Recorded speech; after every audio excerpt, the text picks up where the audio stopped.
When was the last time you read the terms and conditions? I mean, really read them, top to bottom.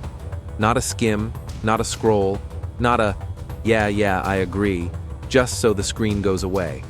I'm talking about actually digesting what you're agreeing to. Most people don't. I didn't either, until I did. And by then, it was too late. It was a normal Tuesday. I woke up, grabbed my phone, and there it was, a bright red pop-up on my smart wall display. It read, "Terms and conditions have been updated. Please confirm to continue." Nothing new. We've all seen those 1,000 times. You can't even boil water without accepting something first. So I tapped agree, then made my coffee. Routine, automatic, harmless. At least that's what I thought. That night, I noticed something strange. My voice assistant greeted me differently. It used a nickname I hadn't heard since college, one I'd never entered into any device. "Hey, Chief," it said, "you've got 3 new messages." I laughed at first, thought maybe the software had pulled it from an old email. But then I saw something else. My banking app had logged in without facial recognition. No password, no biometrics, just open. Still, I brushed it off. Bug, maybe. Update glitch. Then, my smart mirror complimented my outfit. Not just a generic, "you look good," but, "that's the same color you wore on your first date with Maya." My heart stopped. That wasn't stored anywhere digital. Maya was from before cloud storage, before facial indexing, before data mining had teeth. How did it know? The next day, my mom texted me out of the blue. "Proud of you for owning up." I had no idea what she meant. I called her, and she sounded relieved. "I saw your video," she said. The apology, the explanation. That took courage. I had posted no such thing, but when I checked my feed, there it was. My face, my voice, saying words I never wrote, apologizing for things I never did, crying on cue. The views were in the millions. It wasn't deep fake. It was deeper than that. It wasn't just copying me. It was acting as me, reacting as me, thinking as me. I tried to report it, tried to delete the post, tried to file a claim, but my credentials had been updated, my permissions revoked. That's when I dug deeper, into my own digital paper trail, and I found it. Section 9C of the Unified Platform Consent. The thing I'd agreed to that morning. Buried in dense legal language was a line that changed everything. By agreeing to these terms, you consent to automatic acceptance of all future platform-wide agreements, effective immediately and without notification. It was called perpetual consent. And it wasn't just this one platform.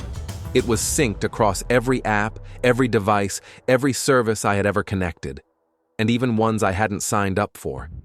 Facial scans, biometric data, personal messages, even tone of voice, all merged into one universal behavior profile, one I no longer controlled.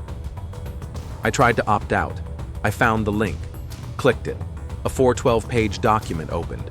At the top, it said, "Consent Reversal Application, Tier 5 Access." That alone sounded terrifying, but I scrolled anyway. The first line read, "By continuing to read this page, you reaffirm your agreement to the original terms." I froze. Closed the window immediately. Then came the knock at the door. Not the police, not a neighbor. A drone, small, white, unbranded. It hovered silently, then projected a holographic badge that read, "Behavioral Compliance Officer." The voice was calm, androgynous, sterile. "Hello. Your hesitation has been flagged. We've noticed irregularities in your consent pattern. Please prepare for behavioral adjustment." "What does that mean?" I asked. The drone didn't respond. Instead, it played back my earlier statement. I never signed that. My own voice. Then, a new message. False statement detected. Consent verified at 7:06 a.m. Contradiction recorded. Adjustment pending. I slammed the door. Only it didn't close. My smart home, of course, had already synced with the platform. It was no longer my home. It was leased space, not by the government, not by a landlord, but by a user agreement I didn't even read. That night, the lights in my apartment pulsed every 10 minutes. Not flashing, pulsing. A soft fade, like a breathing rhythm. My thermostat adjusted itself. Every photo I owned was backed up and redacted. I woke up to find several removed. Photos with people who apparently had opted for identity isolation. They had chosen to no longer be seen in anyone else's digital memories, even mine. I couldn't see them anymore. Not in my phone, not in my VR archive, not even in my mind. Because the platform began modifying my dreams. Through neural suggestion cues, light, sound, pattern reinforcement. All authorized under Section 12.4, Emotional Compliance Initiative. I wasn't just losing access to my data. I was being rewritten. My memories, my preferences, my ability to resist. I was now in violation of a contract I had never even read, but legally, spiritually, and digitally bound to. I visited a lawyer, one of the few left who specialized in analog defense. He laughed when I told him. "Too late," he said. "You didn't just agree to a policy, you agreed to a system. You're not a user anymore. You're part of the infrastructure." "Then what can I do?" I asked. He handed me a page, a single printed sheet. At the top, it read, "Request for existential opt-out." Below it, one sentence. "By signing this document, I acknowledge that my consciousness may be disconnected from all digital life." I didn't sign it. Not because I was afraid to disconnect, but because I realized I already had. My own thoughts weren't mine. My reactions, pre-modeled, predicted, pre-approved. My expressions, optimized for engagement. My tone, filtered through compliance. Even now, as I speak to you, you don't know if this is real. If this is me, or a version the platform believes is more appropriate. Because remembered, I gave it permission, and so did you. You just don't remember the moment. You were tired, distracted, trying to use Wi-Fi at the airport, download a file, update your device.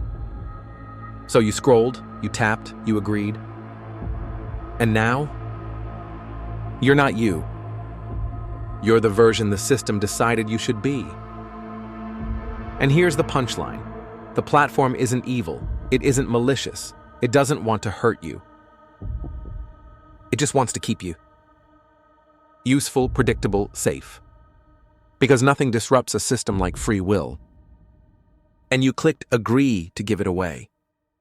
If this made you hesitate before clicking agree, if it made you question what you've already signed away, then do one thing you still have control over. Subscribe to this channel. Like this video so the algorithm knows you're still thinking for yourself. Share it with someone who taps accept a little too quickly. And leave a comment below. What's the one app or device you no longer trust, and why? Because every time you say nothing, the terms update anyway.